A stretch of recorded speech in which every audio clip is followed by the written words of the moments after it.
Welcome, everybody, to the SkySwitch University Webinar Series. Good morning, I'm Jason Jones of SkySwitch, and on behalf of SkySwitch, we wish to thank everyone for taking the time to join us today to review the latest on HIPAA compliance and your role as a UCaaS service provider. I will be moderating today's webinar, and we are very pleased to welcome today's presenter, Mr. Joseph Macedo, Partner Channel Manager of Compliancy Group. Joseph has vast experience in the MSP and IT consultant space and has the secret sauce, so to speak, to assist you, the SkySwitch community of resellers, in growing your presence and overall business strategy in the healthcare and IT industry. Joe will present his slide deck in its entirety, and we will conduct the Q&A session immediately after. Therefore, please type any and all your questions in the question widget section of the GoToWebinar plugin. As always, we are recording today's webinar, which will be posted on the SkySwitch YouTube channel and sent to all participants via email. Now, I'd like to turn it over to Joe from Compliancy Group. Take it away, Joe. All right, thank you very much. That was a very warm introduction, much appreciated, and very good to be here with you all today. And good morning or almost good afternoon, depending on where you are in the country, and thanks for joining. Thank you for SkySwitch for having us on. Another one of our great partners, right? So SkySwitch is an excellent choice for, obviously, you guys are, you don't need me to tell you that. You guys work with them already, but they are a HIPAA compliant group to actually work with, right? So it's important as we go through today's webinar to really understand you really should be doing business with HIPAA compliant entities. And I'll explain more about that. I'll explain what it is that you guys need to be compliant. We know there's a lot of confusion out there dealing with the healthcare vertical or dealing just in general with compliance, and a lot of that stuff will be addressed today. So the goal of today's presentation is again, not to bore you guys to death. I think whoever speaks on compliance can really drag it down the rabbit hole. And if you've ever heard other presentations on compliance, it would be kind of boring and it puts you to sleep, to be honest. And that's really not what we're looking to do. So today's webinar, very high level overview, but you'll have exactly what you need for compliance. And again, there's a lot of good material available through SkySwitch, so anything you guys need after the fact, happy to send you, whether it is white papers or just complete checklists of what we reviewed today, you guys will have access to. So much appreciative to be here, but most importantly, you'll have access to anything that you need after the webinar. And like I said, there'll be a nice Q&A session after we're done with the presentation. So I'll jump right into it, obviously, and not to keep you guys from your day, and this is why we're here, right? We want to talk about compliance and specifically what your role is in dealing with that and what your organization needs to do. But I think it's important, just a quick background on who we are, right? So it's important, why should we talk to you guys about compliance and what gives us the right to say, hey, you should be doing this and not that, right? So Compliancy Group, we are endorsed by 40 plus medical associations. We have thousands of accounts throughout the country. We work with places like Kaiser Permanente, state of Hawaii, state of Tennessee, Los Angeles, California. We did all 9 of their hospitals, and we did 1,200 clinics just in LA. Our biggest claim to fame is nobody's failed an audit. So what we are is HIPAA auditors. That's all we do. We actually do PCI compliance too, and in 2019, we're actually building out other frameworks of other types of compliance. But our general background obviously comes out of healthcare, and we've done a lot of large organizations. Over the last 5 or 6 years, we really come down to the SMB type sector community, and I'll explain why it is that we did that. But not only do we work with large hospitals and large practices, but we are very much probably the leaders in the SMB sector, and I'll talk more about that and why that is. But more importantly, we just get it, right? We're auditors. Our biggest thing is nobody's ever failed an audit. Believe it or not, 94% failure rate according to Health and Human Services. So if you think you're compliant on this webinar, after this webinar might change your tune a little bit. So it's important to understand that there's a moving parts with compliance. There's a lot going on. It's not just about certain things, and I'm going to go through what that I actually mean by that. But as far as the IT space and telecom space goes, we're very much involved, right? We're involved with a lot of the associations. We are just a good national player at this point, and we really get it, right? So we really understand your business and what it is that you're trying to do. later on, I'll touch upon it. I mean, it's not really meant for this webinar, but there is opportunity, obviously, to make money with Compliancy Group as well, but that's obviously tabled for another time. So let's get right into it, right? What I would say is we're here to learn about HIPAA compliance, and we want to make sure that you guys are sound, right? You have a good plan in place, and you also want to understand what your role is and you know, what other organizations you're working with, what do they need to do. So again, this would apply to anybody on this call if you have one account in healthcare, or believe it or not, if you have one account that is a business associate, which is also what you guys are, and I'll explain that difference. But if you're a vendor of the community, a business associate, you need to be compliant too, and I'll explain more about that. But you might have clients right now that are business associates just like you are to medical, right? You might have a client, or you might have 100 clients or 1,000 clients in healthcare. That makes you needing to be compliant. But think about a law firm or an accountant practice, consulting, or other SaaS application you might work with. Well, they need to be compliant as well. Right? Much to why SkySwitch and many of its partners are compliant is because they legally have to be there. They're part of that ecosystem working with anybody in healthcare. So it's important to know that. I would touch upon today, I'm going to start off by going through some of the misunderstandings. And if anybody ever tried to read the HIPAA regulation, I could tell by the amount of attendance at this webinar that it is not so easy, right? And then failure rate that I talked about, that 94%, it will play right into that.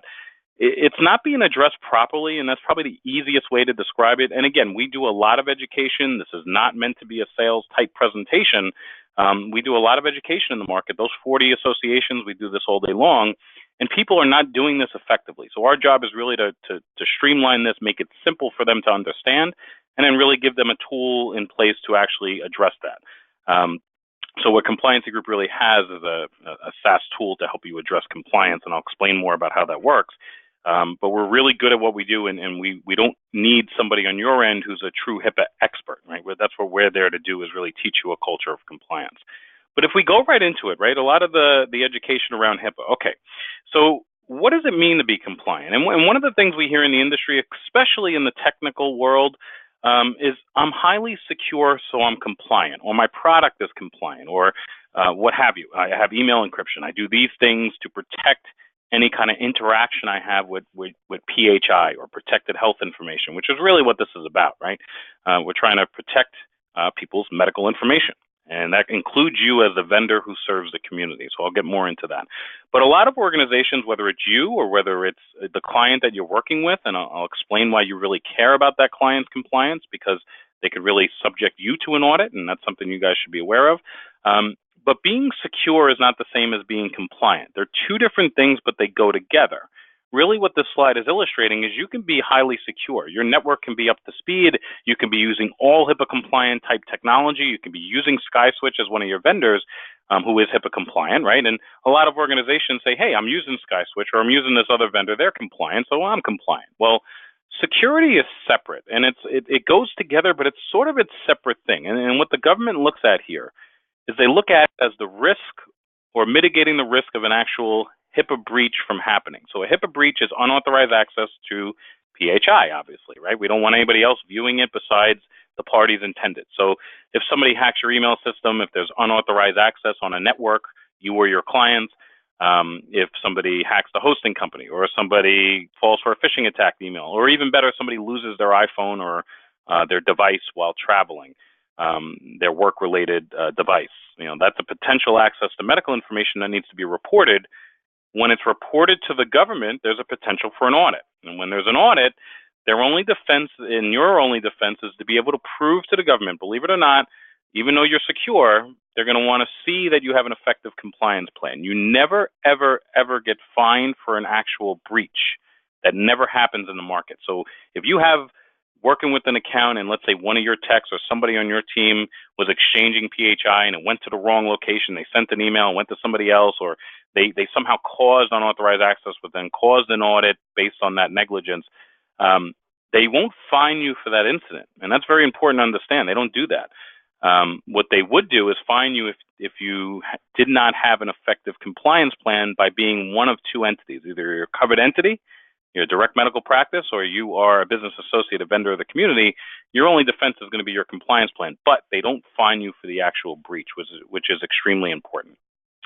This slide I want to illustrate is really playing off the last slide.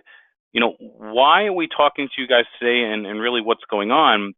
And some of you on the call, maybe you're an MSP or maybe you're a consultant, maybe you're helping your client with some of this stuff, right? And it's very important to articulate this, that whether it's the client's compliance or your compliance, again, being technically sound, and that really includes their security risk assessment that they're probably asking for, that you're probably doing for them if you're an MSP or an IT consultant. Now, some people don't do this stuff, but I understand, just to make the correlation, your clients could be asking you for stuff to help with, which plays into technology, but it does not make them fully compliant, and they're under the misconception that it is. And that's really what's going on in the market is, hey, you are my MSP or you're my IT consultant, you're doing this good stuff, you're putting in good technology, so that should make me compliant. We can expand on this at a later date, but what we're trying to illustrate here is HIPAA's 3 rules. And if you really broke down HIPAA compliance, even under just a security rule, IT is just a portion of it, right? So you have to do more. You have to analyze more risks than just the IT environment. And a lot of MSPs, what we're tied up in thinking is, if we address security, then we would have made them address the security rule of HIPAA. Now, security rule of HIPAA goes into much more than just IT. And a lot of clients in healthcare, they do ask for what is meaningful use or macro MIPS compliance. They ask for that risk assessment, especially towards the end of the year. And what that is, anybody in healthcare has to attest for meaningful use, and they get a higher payout on Medicare and Medicaid payments for the year. So they need the SRA. What we're trying to tell those organizations is, if you were HIPAA compliant, you would have already had everything you needed for the SRA, and also the other things you have to obtain for meaningful use. So being HIPAA compliant is the law, and really a portion of it is technology. So when we dive in even further, you on the call, most of you guys, if not all of you, or what is a business associate? I think I have the next slide that will sort of articulate really what that is.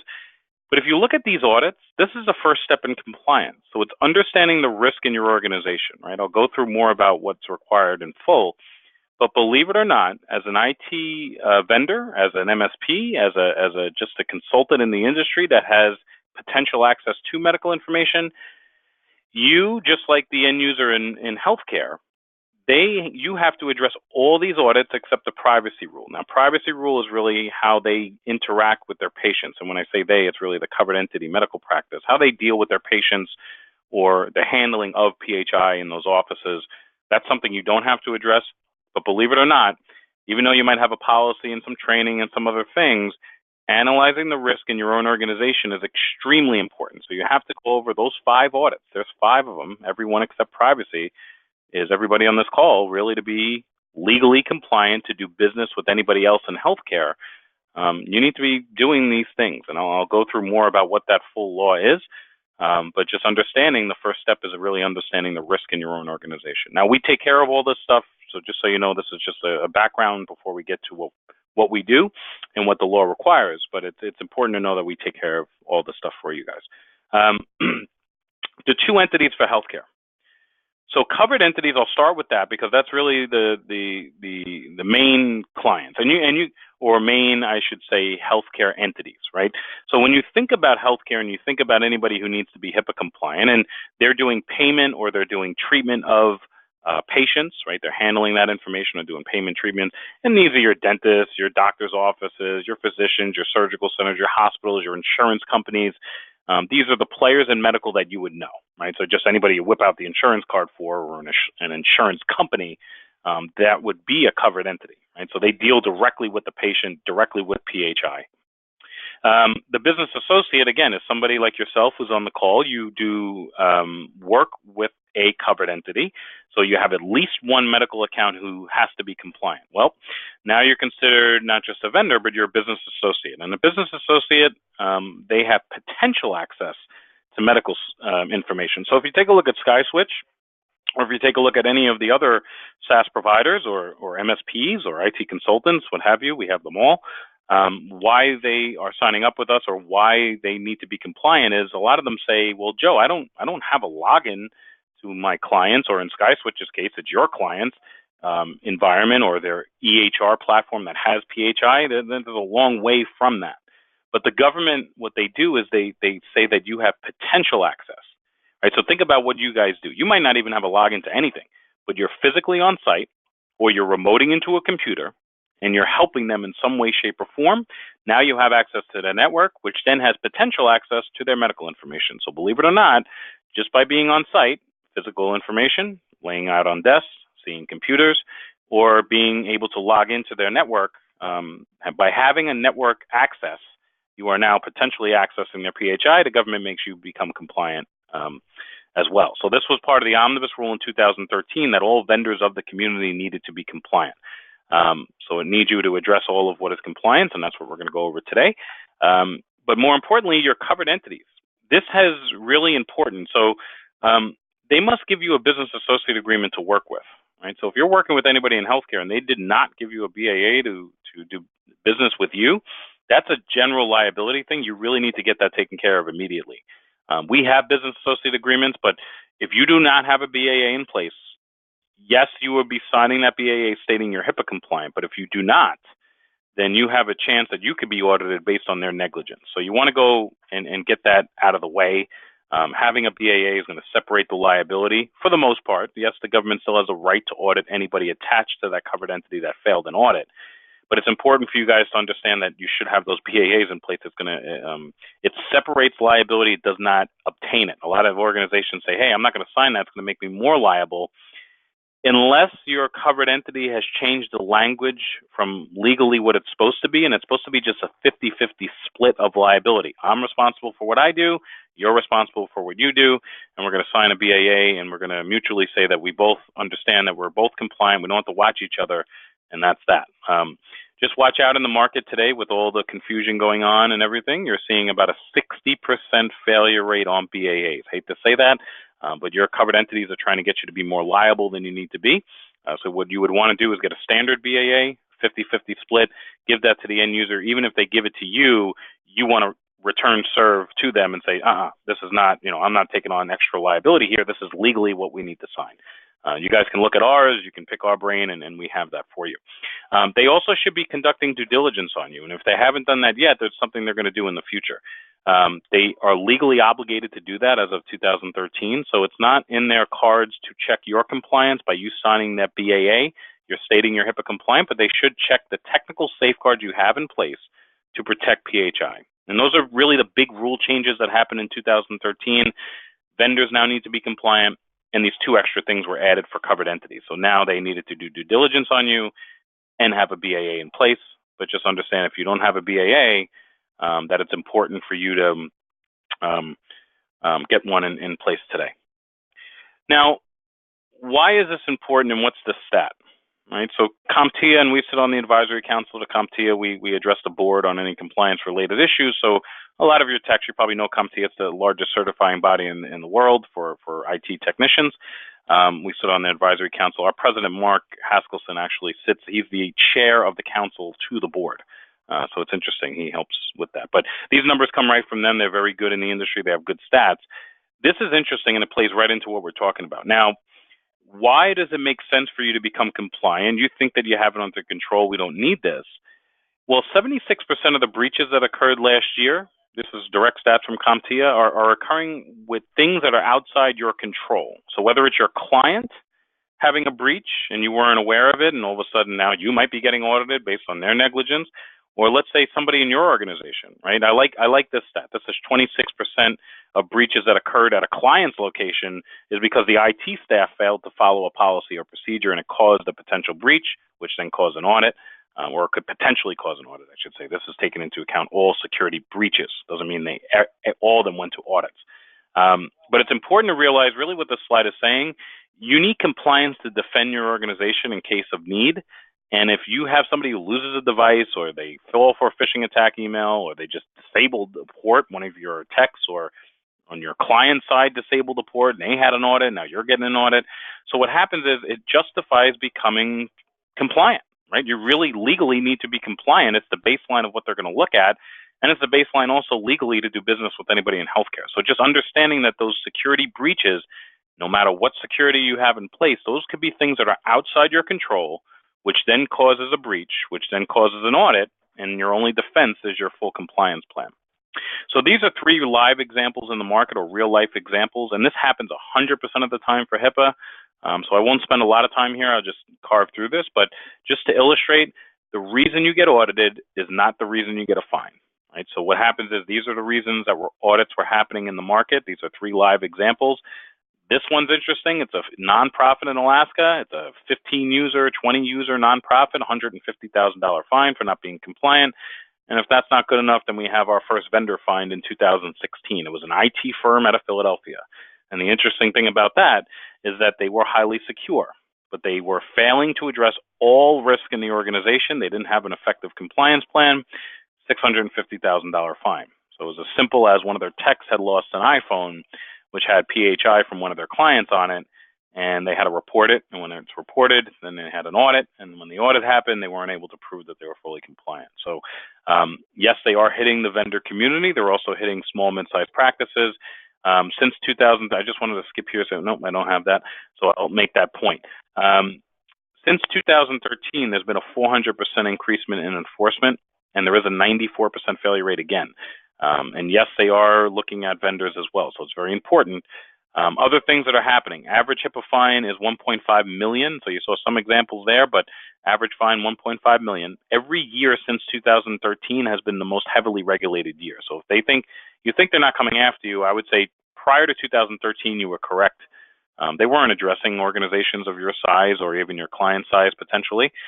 They were often looking at a lot of large hospitals, large practices, large insurance companies. You guys know some of the breaches that have occurred, Blue Cross Blue Shield, Anthem, that whole Tobago and others.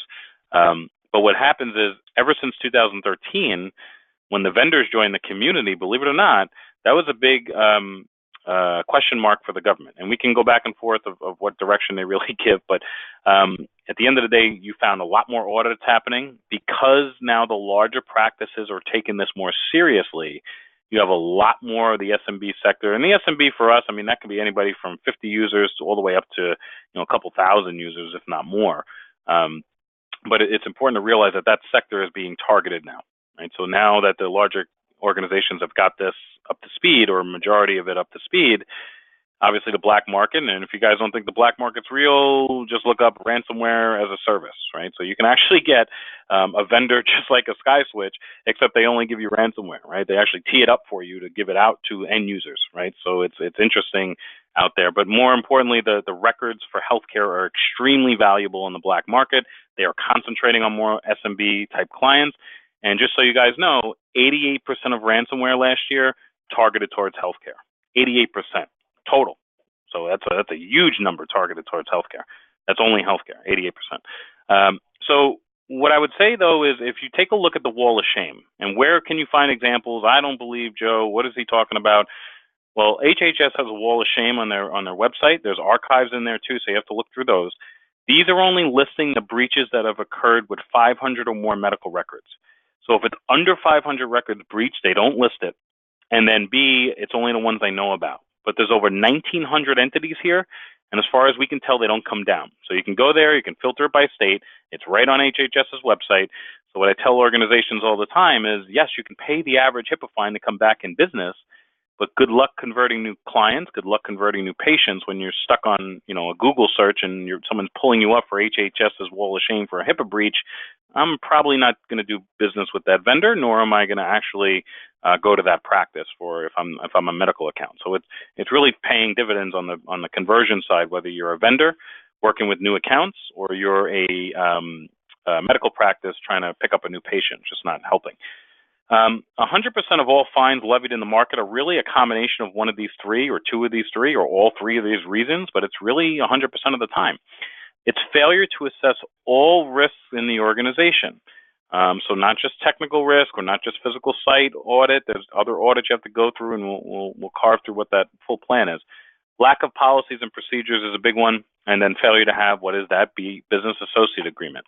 So it's important to realize that your client would be responsible to give it to you as a vendor, but it's more important to realize that you can get into an audit if you don't have one. So you want to make sure that you have one, and if they're not giving it to you, you want to give it to them. We beat up the government a little bit, and we're not looking to do that, but it is what it is. And if you're a vendor of the community, if you're a large hospital, if you're a chiropractor, you all have different needs, your different practices, but the government doesn't do a very good job of helping you understand that. Thus, there's a lot of confusion, and that's why the high percentage failure rate. And they really don't do a good job. Now, one of the good pieces of information they have put out, yes, you have to be HIPAA compliant and have to address the rule. This does not shortcome that.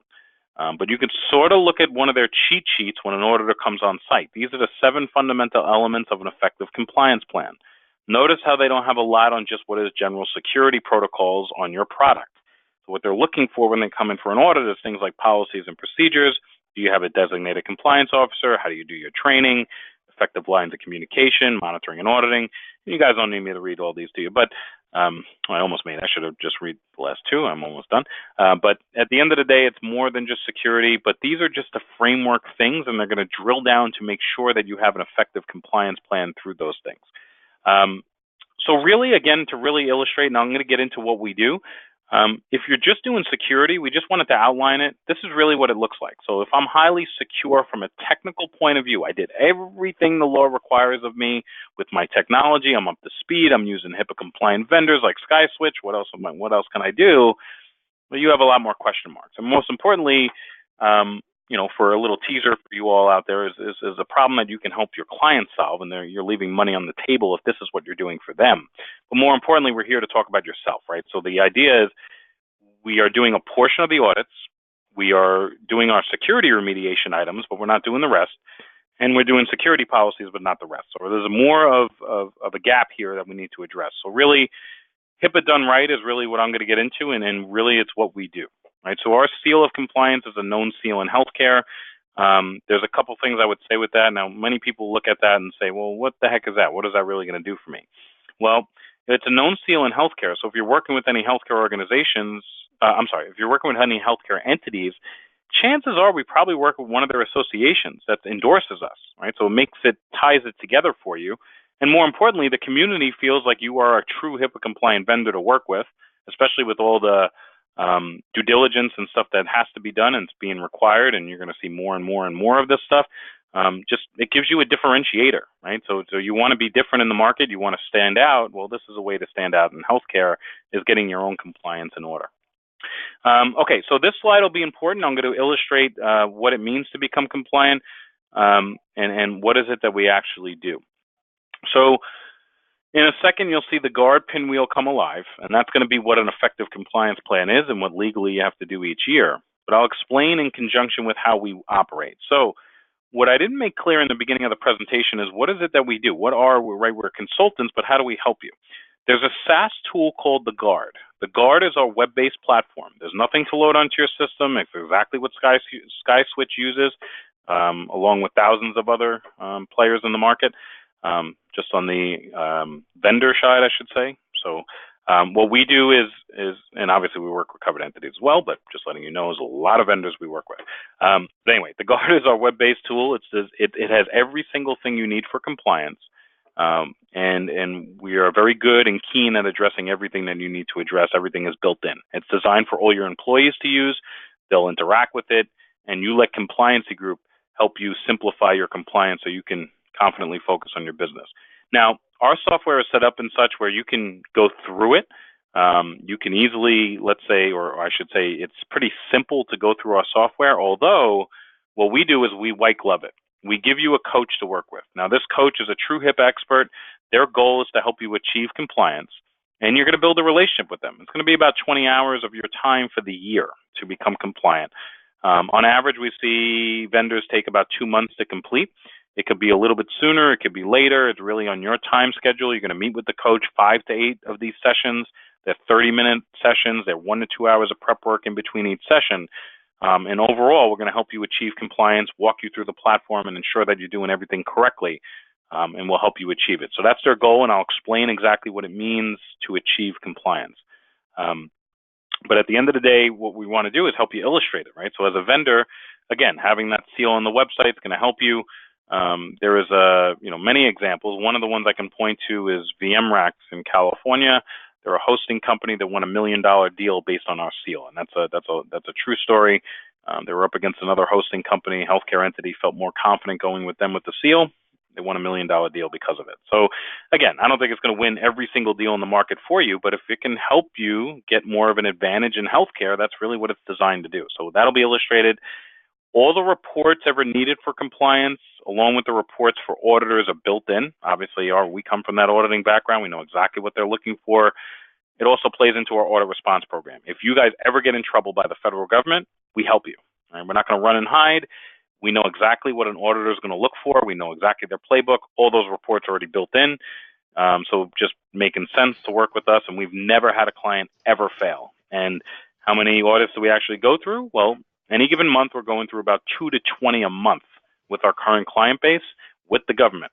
Nobody's ever failed, even though there's a 94% failure rate in the market, according to HHS. So we're very proud of that. We want to keep that going, and we don't nickel and dime our clients. Every single thing is built in, right? So what you don't pay for is extras, right? So that's just important for you guys to know. And when you see the price point later, you might be a little bit shocked about how we're able to do this for you at that price point. So maintaining compliance, so it's a series of things you have to do every 12 months, right? So it's really the coach working with your compliance officer. I would assign a compliance officer. If you don't have one today, it's important. They're going to work with our coach, and they're going to get taught a culture of compliance and ensure that they're doing everything they need to do. The maintaining piece, though, is for your employees. They all get a login to the Guard. It's web-based. They don't have to do this from their office. They can do it from home when they're tasked to do something. Majority of the time, though, it's just training. So your employees are tasked with 1 hour for the year. They have to do HIPAA 101 training, and they have to attest to their policies and procedures. It's very important that they do that. But that's the extent of their obligation. The rest of the program is really working with your compliance officer and our coach to get your organization compliant. So what does that actually mean, right? What does it mean to become compliant? What are we talking about? What do I have to do? And that's really the gist of this call is what are we doing, right? So we're going to hold your hand, but what is it that we have to do? Every year, the government requires you go through this. There's 6 required audits for a covered entity. Now, most of you on the call are business associates. So again, all the good things you might say about your compliance, you're using HIPAA compliant email, you're using, let's say, a HIPAA compliant hosting service, you got a good policy in place, you train your staff. The first thing the government's looking for is, have you gone through your 5 required audits and show me the gaps you have and show me the remediation efforts for this year. So they know the law slightly changes. They also know that you just changed the way you operate your practice. You have to go through the audits. You have to prove to the government you're going through them. We help you with all this. The coach is holding your hand. We provide everything that you need to go through it. We identify 100% of what the HIPAA gaps are, and we build remediation plans to address those gaps. We will deal with every single HIPAA gap that you have, and we'll help you close those gaps.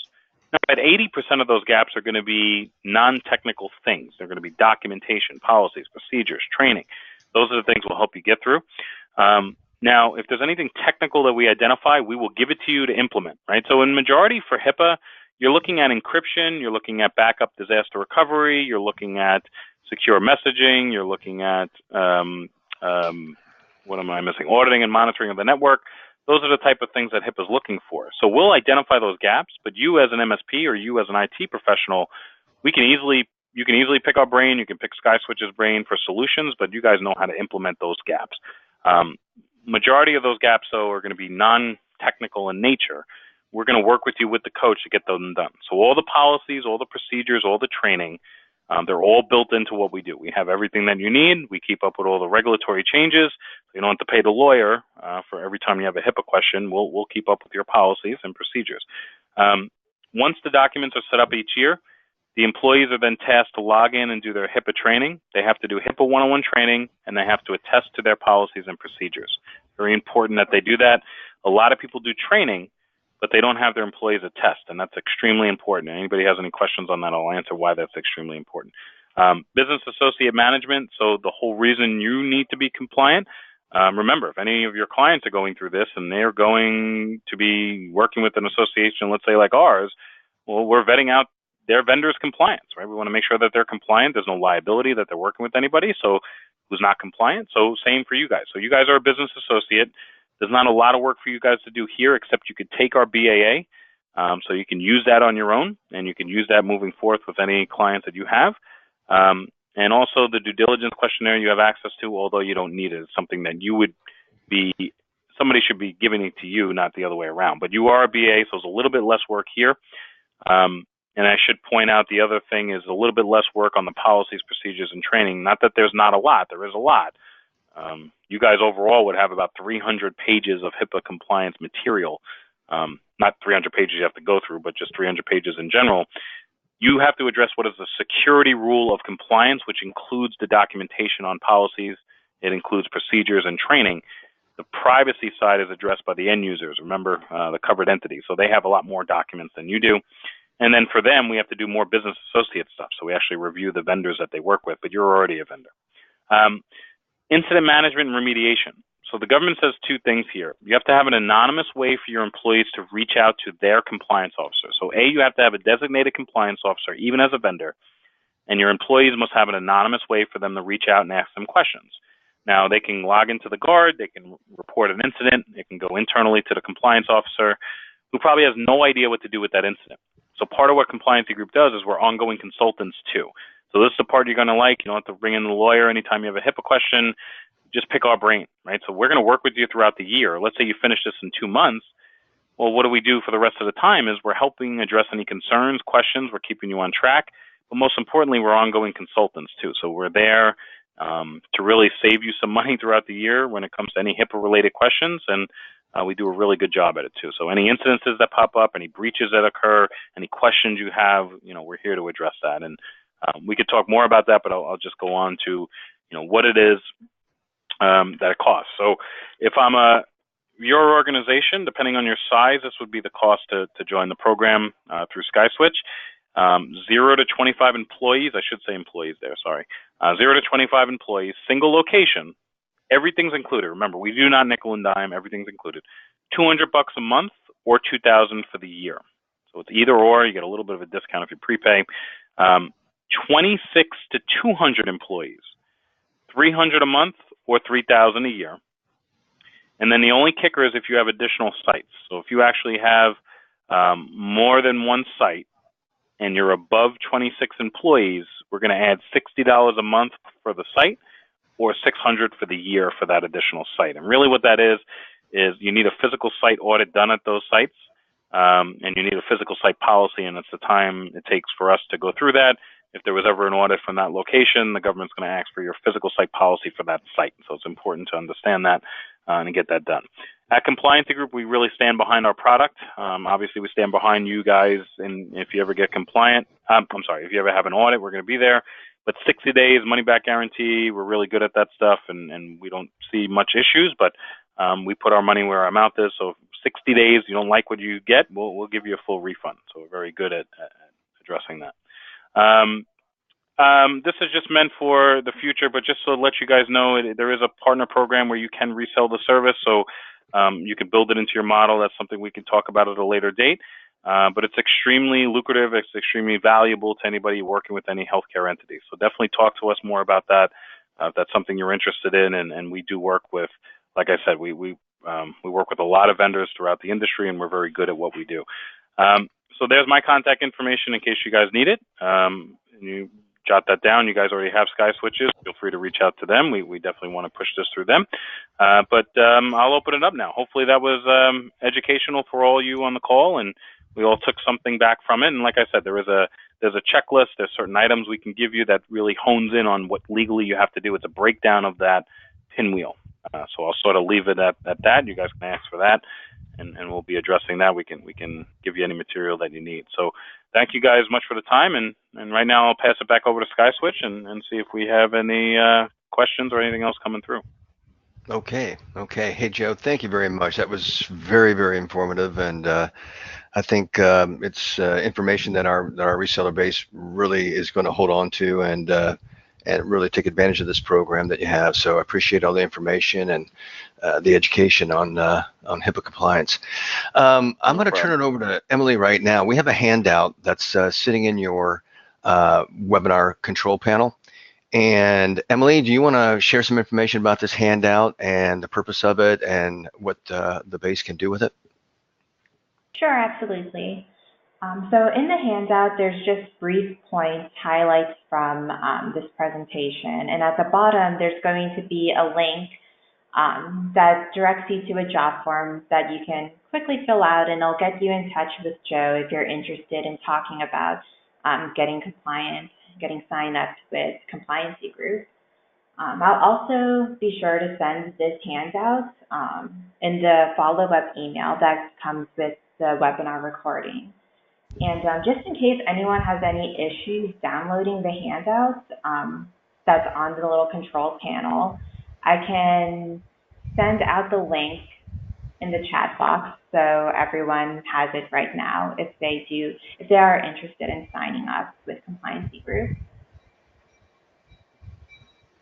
Okay, thank you, Emily. And by the way, for everybody, Emily Vasquez is our marketing communication specialist at SkySwitch.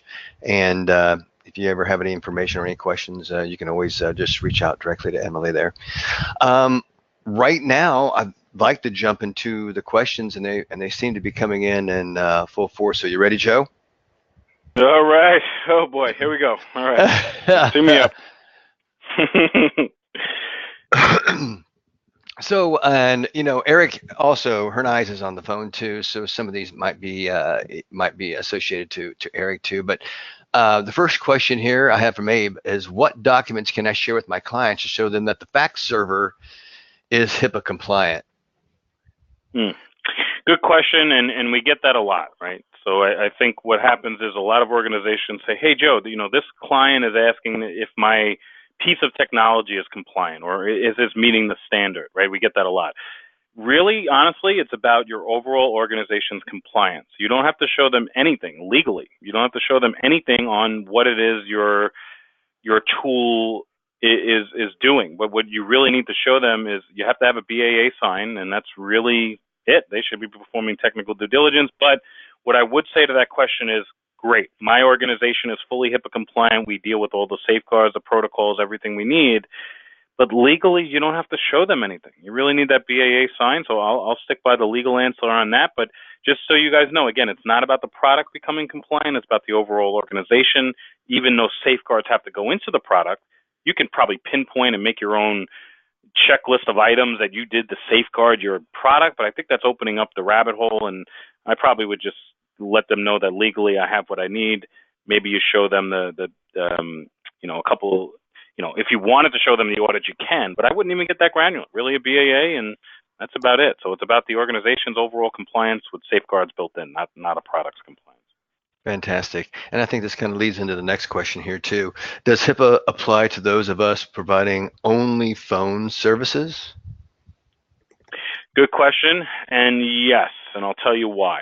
Now, if you fall in this category of being on site or doing the work, the only way it cannot, if you get really granular and you really just resell a service and you don't do anything, you don't log into the network, you don't go on site, you don't do anything, but it's almost hard to even do that, right? Because if you think about this, it's potential access to medical information. So if I'm exchanging emails with my client, I'm now have access to their email server, and it might say, well, not general access, but they are communicating with me via a platform that I need to be HIPAA compliant. Thus, my organization needs to be compliant, so it really comes back full circle. But yes, even for VoIP providers, you have potential access, you legally need to be compliant. Okay. Similar question here too. Is SkySwitch SMS messaging service HIPAA compliant? And again, this comes down to the BAA. Let me address that for a second. This is Eric. You know, the bottom line is there are gaps in our compliance, and we're working on them. But we are, you know, we sign BAAs, and because we acknowledge and are working on the gaps, we are compliant, and that's really the crux of it. Yeah, and that makes sense too, Eric, because it's really that legal obligation of that other entity is to get you to sign the BAA, and that separates their liability too. So they're allowed to use it with that signed BAA, and that's all they should know. Okay. All right.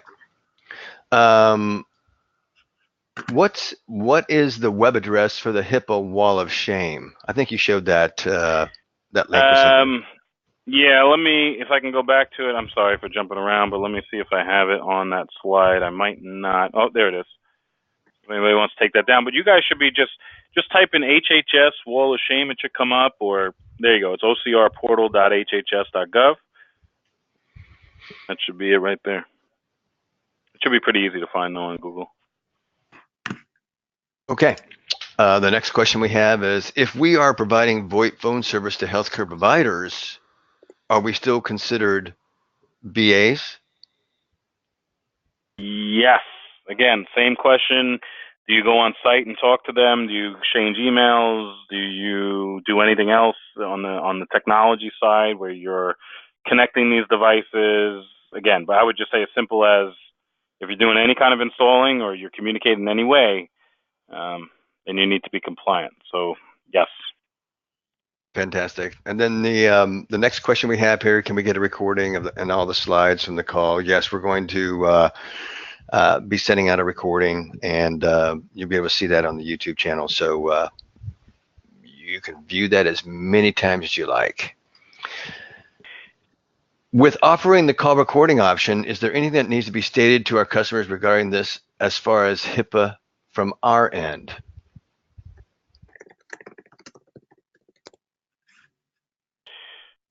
Jay, I didn't get that one. I don't.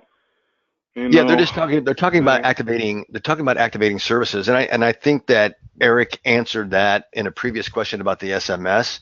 I'm sorry, can you repeat that question, please? Yeah, with offering the call recording option, the SkySwitch call recording option, is there anything that needs to be stated to our customers regarding this as far as HIPAA from our end? Okay, so from your end, basically all you need to do is you need to have a BAA from us, and you're fine. I mean, as far as the technology goes. Now, as far as you being HIPAA compliant, you need to go through the audits and do everything else that Joe mentioned for yourself to be HIPAA compliant. But as far as the technology is concerned, as long as you have the BAA from us, you're covered. So effectively, all our SkySwitch resellers really need to do is go through the compliancy audit with Joe, sign a BAA with us, and they're going to be good to go out there and work. In the meantime, we're going to be filling in the gaps where we have, and everything should be good. Is that on the technology side? On the technology side, we've identified the gaps. We're diligently working on them, and again, as Joe said, it is a never-ending thing because businesses change, and so we expect that we'll constantly, as we add new products, continue to have gaps, and we'll continue to conscientiously fill in the gaps. But that's all that we need to do to be able to sign the BA with you, and you in turn, having it from us, can confidently sign a BA with your customers, as long as you also have the other boxes checked, which are the non-technology boxes, or if you work with other vendors, you have BAAs from those vendors also. Fantastic. Next question. What is the price for 5 people at 2 sites? Good question. So what we normally do in that situation is, if I go to the pricing slide here, good question, by the way. So multiple locations should start at $3,000 for the year, or $300 a month plus the additional site. If you're pushing over 25 users, we really push you to that model, right? But if you're under 25, especially 5 users, what we're going to do is we're going to add the extra site to this price point. So really, it's $2,000 for the year, or $200 a month, and then you add the additional site to it. So we'll save you $1,000 in that regard. Good question. Okay.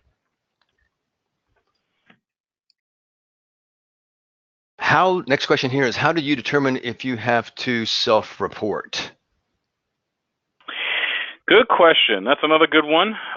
So again, the government, and I don't know if I touched upon it too much during this webinar, so I apologize if I didn't, but you are legally obligated to report potential breaches, right? If you have a breach or you expose someone's medical information, you could be audited based on not even telling the government. So one of the things they're doing is, there's a lot of whistleblowers and such coming into the market that if they tattle on you that you had a breach and you didn't say anything, they get a portion of your settlement if you fail an audit. So they're more than willing to tell HHS what's going on now. But anyway, 500 or more medical records potentially affected right away. You have to send it in immediately. Under 500 records, you have to document it, and you could potentially need to send it in by the end of the year.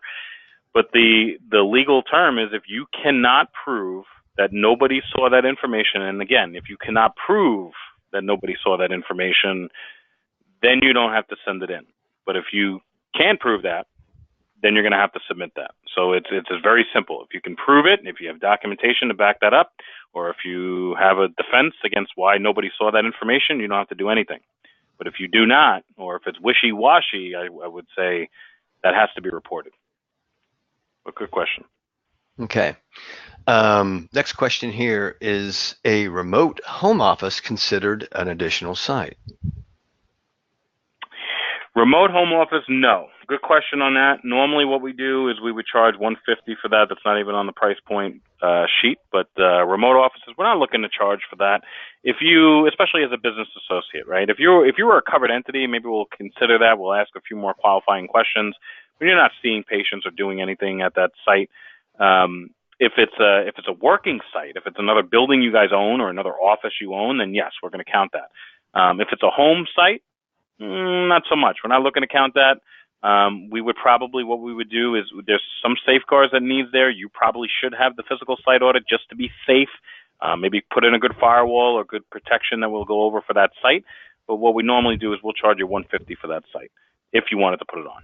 And we can talk more about that offline, but $150 is normally what we would do for a remote home office or satellite site. Okay, thanks, Joe. The next question here, I think this is going to be more addressed toward Eric. What is happening with secure RTP? I understand it's supposed to be released, but was wondering if there's any update or when the status of release is going to be. I'd rather not get into those kinds of questions in this HIPAA, that's off the topic.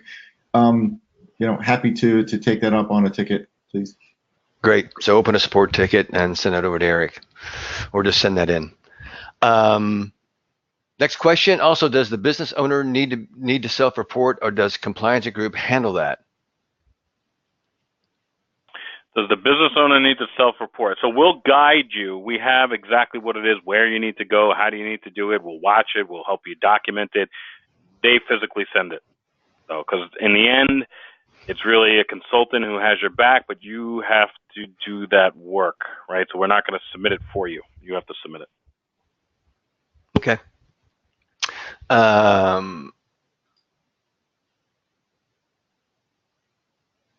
Okay, so next question here. If we store call recording on Amazon, do we need a BAA from AWS? If we store something, yes, 100%. Yes, and they will sign BAAs. They should, yeah. They do. They do have a BAA from Amazon. Okay. Next question. Do we need a BAA for each different product service from SkySwitch, or one BAA overall will cover everything? I'll take that. One covers everything. Correct.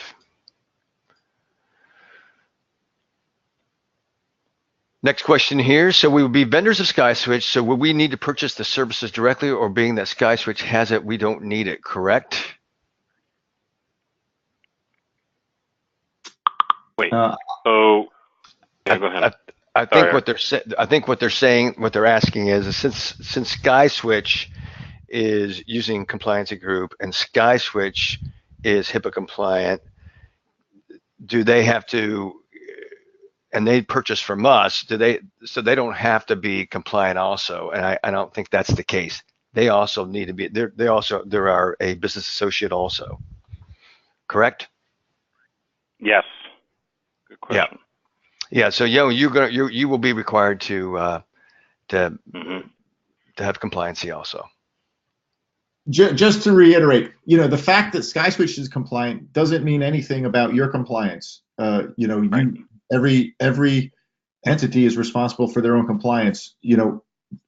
When we give you a BAA, that just means that your compliance with respect to us is satisfied, but it doesn't say anything about the other stuff that you need to do.